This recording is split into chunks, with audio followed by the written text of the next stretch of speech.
Muy buenos días. Vamos a dar inicio a nuestro primer panel del día de hoy y espero que lo disfruten. Tendremos una jornada muy interesante. El primer panel tiene como título Cómo probar la falsificación, técnicas de investigación y generación de evidencia en falsificaciones. La moderación estará a cargo en esta oportunidad de Alberto Guerra.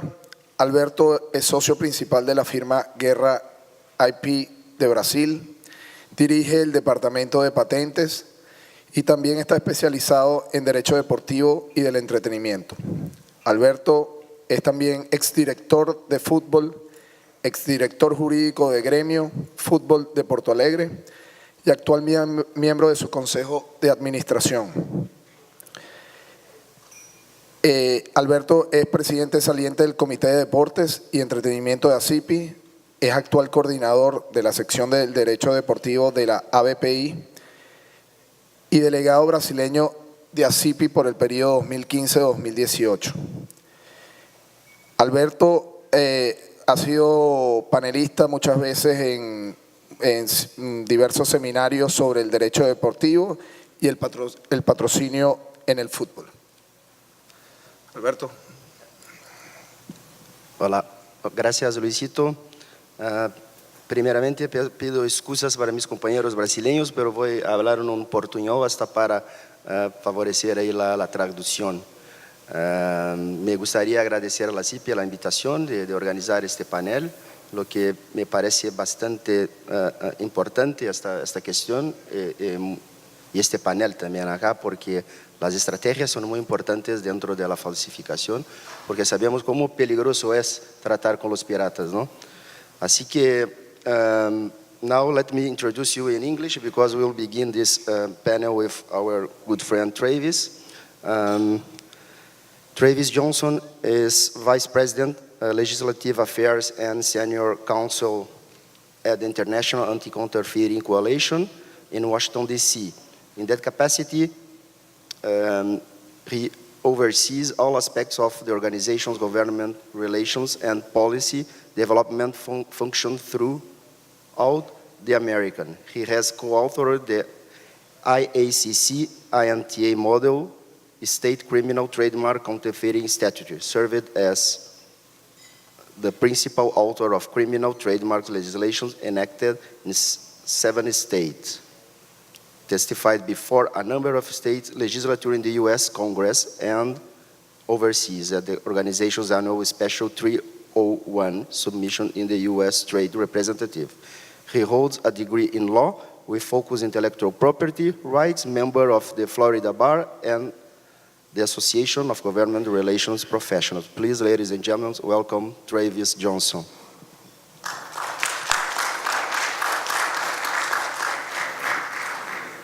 Thank you, everybody, for the opportunity to join you for a second time. I'm actually going to do my presentation seated today. So.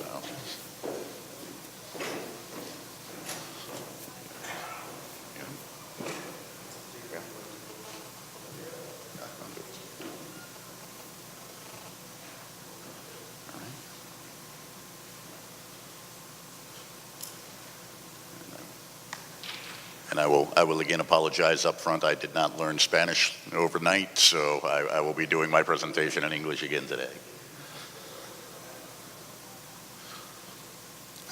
Well, while we're waiting to get everything loaded up, I guess I would start by saying I think our topic today is such that we could likely spend the entire afternoon, the entire day today, talking about investigative techniques, research, and building a case, and probably really only scratch the surface of the topic.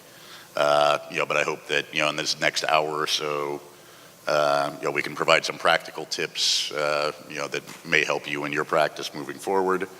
I should say that start by saying that the tools that are available for enforcement are going to depend greatly on a number of factors. These are going to include the mode of distribution, local laws, the authority, for example, whether or not customs officials in a certain jurisdiction have ex officio authority to deal with IP. That's been a challenge throughout the Americas. I was just talking before the presentation. We've been sort of up in arms with Canada, to the north of our border for the past 10 years or so, and finally, just about a year ago, got that authority passed there. Looking to do the same in Mexico and throughout much of Central and South America as well. Your enforcement techniques and investigative techniques are also going to rely a lot on the responsible law enforcement authorities, the agencies that are responsible for dealing with IP offenses, whether it's a public or private prosecution, criminal or civil litigation. So whether we're talking about enforcement alone or we're looking at enforcement for enforcement's sake, going out there and making seizures, getting the product out of the market, or actually looking to build a case, whether criminal or civil for litigation, we traditionally tend to focus on what we call the choke points in the distribution chain. And these are the key points within the distribution chain where you're able to really sort of attack the distribution models of the counterfeiters. And those key points are going to vary quite a bit depending on whether we're looking at a traditional model, a brick and mortar sort of distribution chain, or it's the current trend towards the online direct-to-consumer, as we like to call it, distribution chain. The traditional model is the one that most people are probably most familiar with. You start with your manufacturer overseas, typically, generally for our purposes, most frequently in China. Moving from the manufacturer to the exporter, the exporter to the importer, to the wholesaler, to the retailer, finally on to the consumer. It's the distribution model that most typically resembles, the legitimate supply chain that most of our large, members and clients are dealing with. Let's see. The online distribution model, differs quite a bit. Most folks tend to think of it as a direct to consumer, manufacturer to consumer, or manufacturer to distributor to consumer sort of model. If this were actually the case, this would be extremely problematic for rights holders, because it would preclude a number of opportunities to go after the distribution of counterfeit goods. It's troubling for rights holders in a number of ways. And when we first started seeing this this sort of distribution model, everybody was at least the IACC members that we deal with were extremely concerned about how exactly are you going to do this? You can't go after the manufacturer because he's typically going to be overseas. He's beyond the reach of both civil and criminal prosecution. Generally, has no assets in your country to go after. The consumer typically is in most countries not going to be liable for prosecution. Most countries simply purchasing counterfeit goods, even knowingly doing so, is not going to be a violation. You could potentially go after them for importation of counterfeit goods, but quite frankly, most rights holders have no interest in going after their potential customers, for obvious reasons.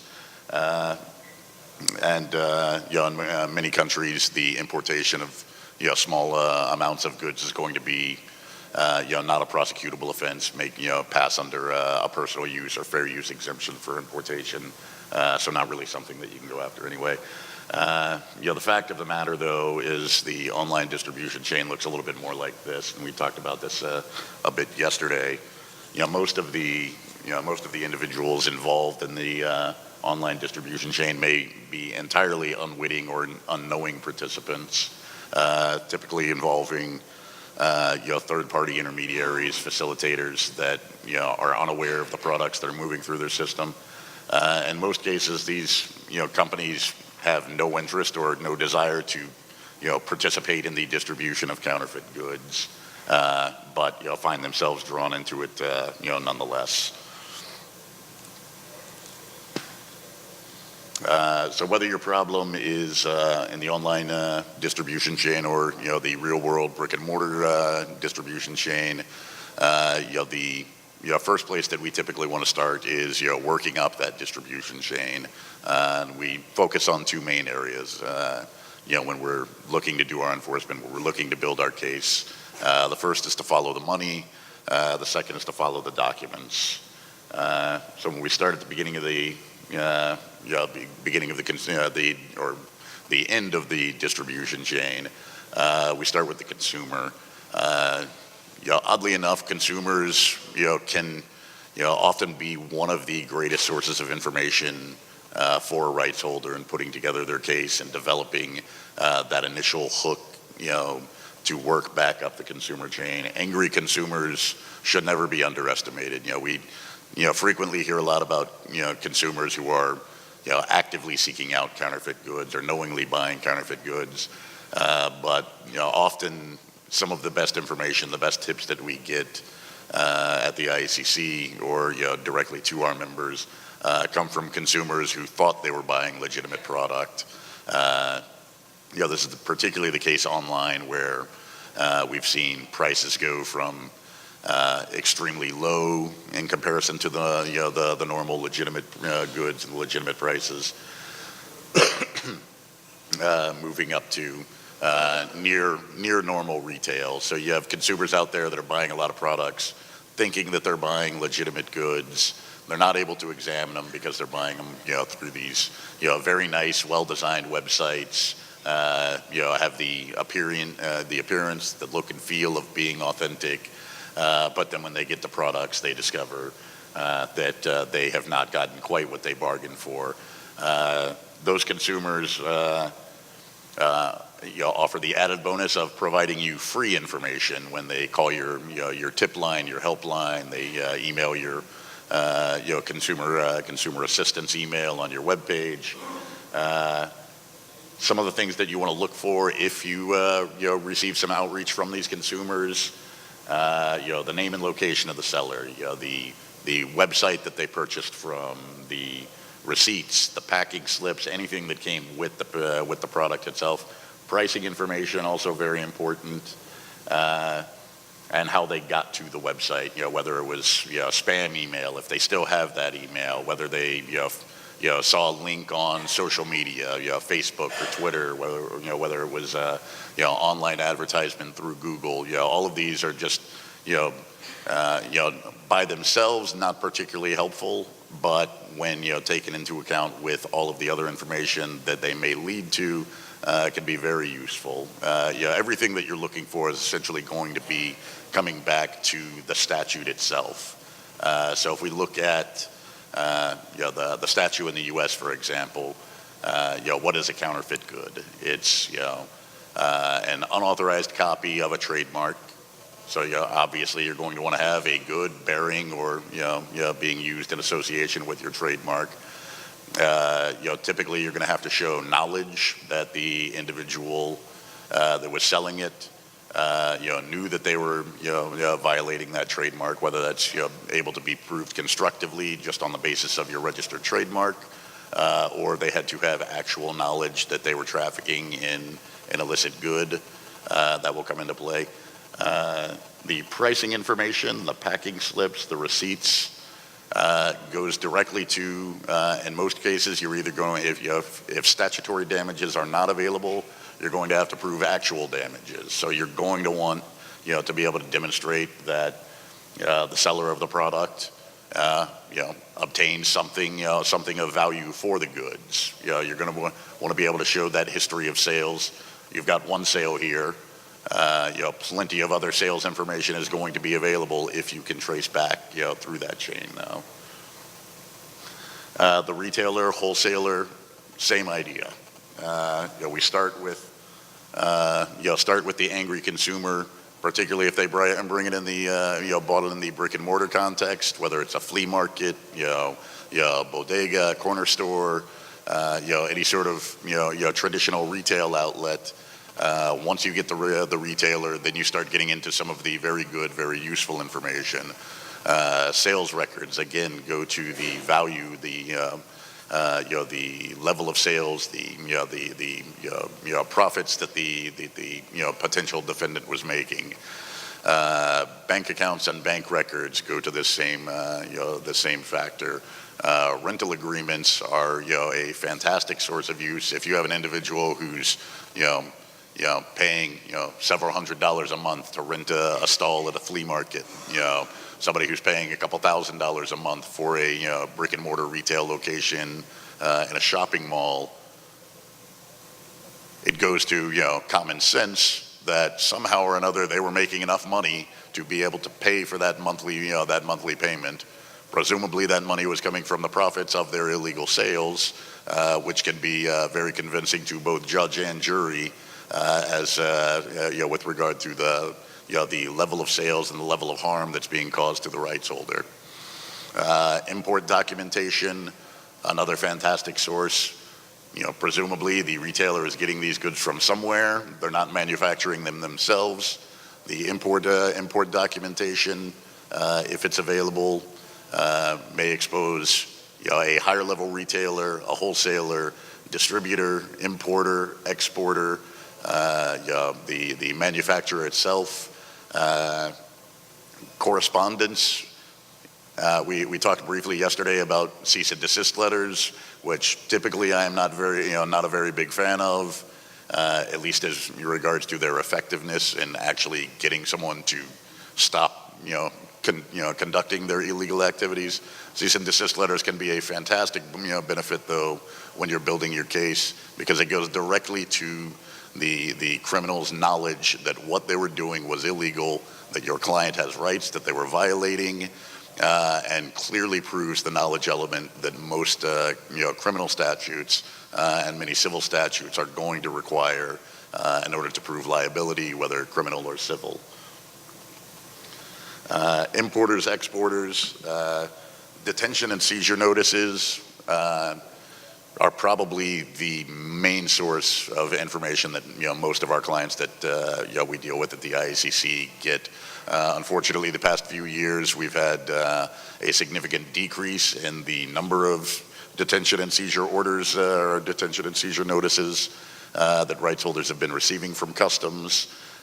In the U.S., by statute and by regulation, anytime goods are detained at the border by CBP, the customs officials are required, it's entirely not permissive, they are required to forward to the registered rights holder, any rights holder that has recorded their mark,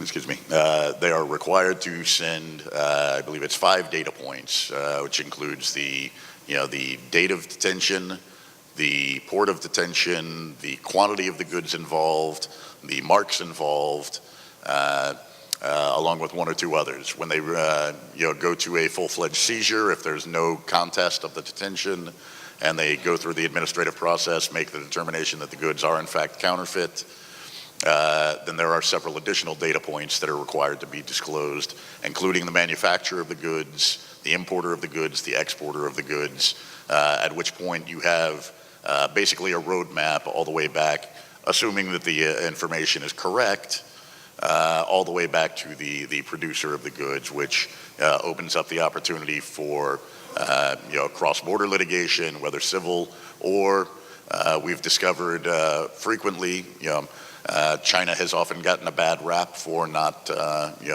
being the most aggressive about doing enforcement. Chinese authorities, in our experience though, have been more than willing to undertake enforcement when we are able to bring them a package that involves cross-border transnational trade, particularly one involving an American, a U.S. national, because it allows the Chinese authorities to say, look, it's not all our fault. If you didn't have all of these criminal Americans participating in the chain, we wouldn't have such a big problem here as well either. One of the things that we've noticed and has become a huge problem in the past couple of years is involves cases of identity theft with regard to the importation of counterfeit goods.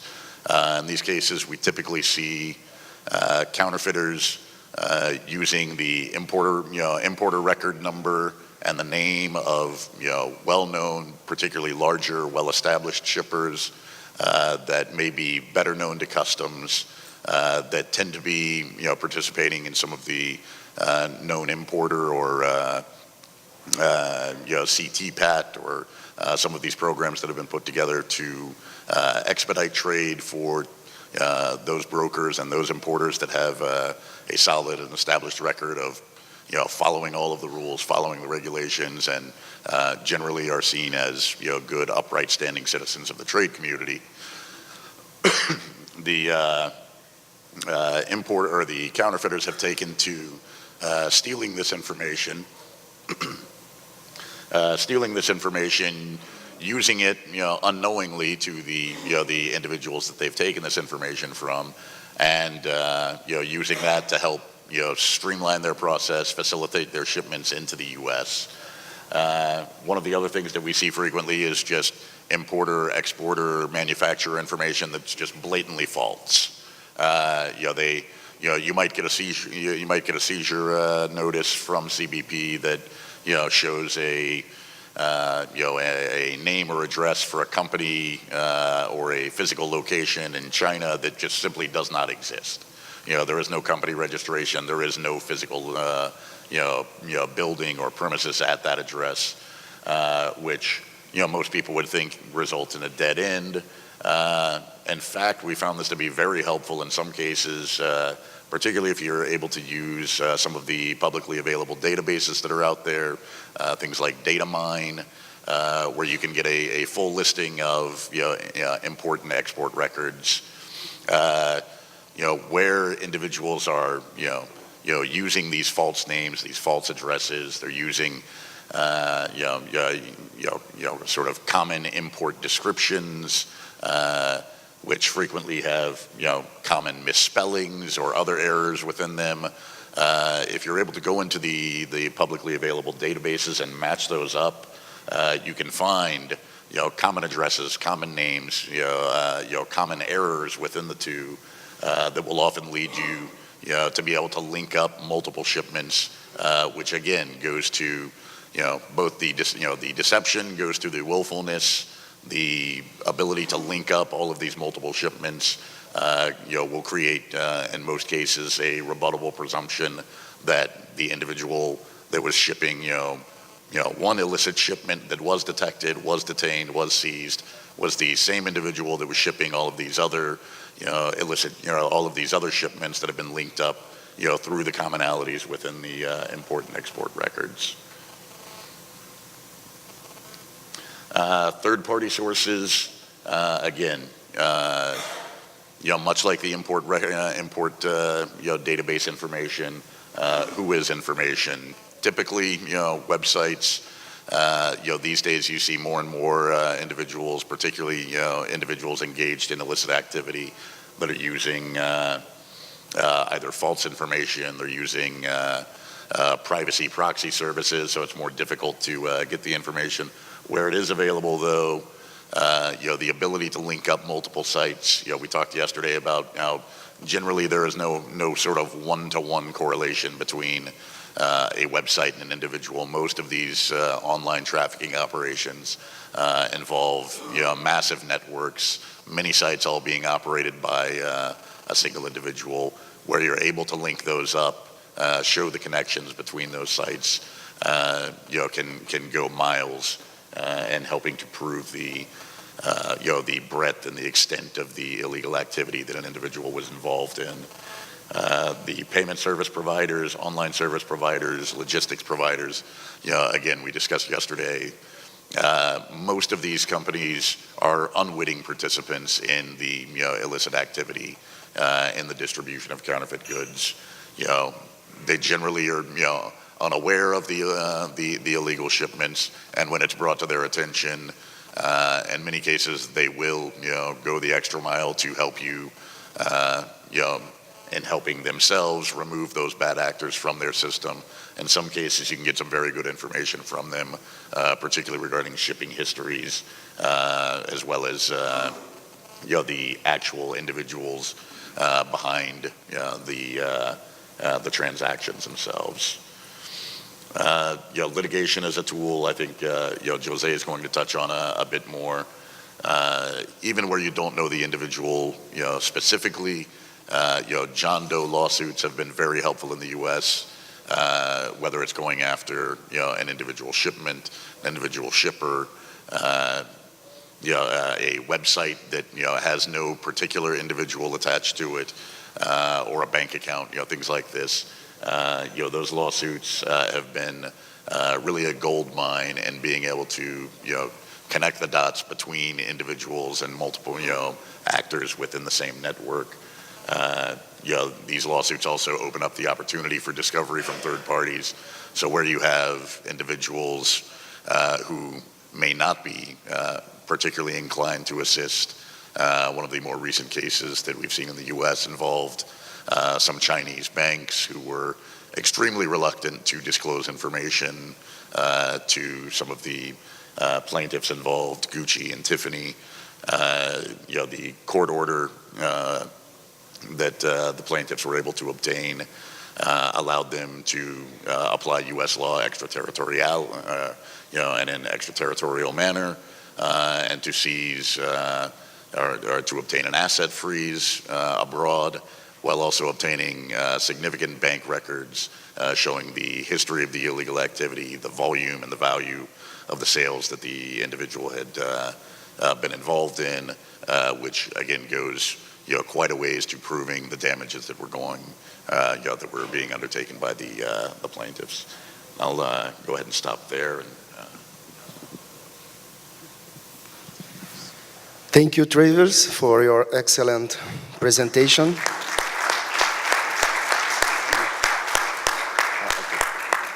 Giving to all of us, tips for enforce anti-counterfeiting through all the Latin America. Agora passo então a apresentar a minha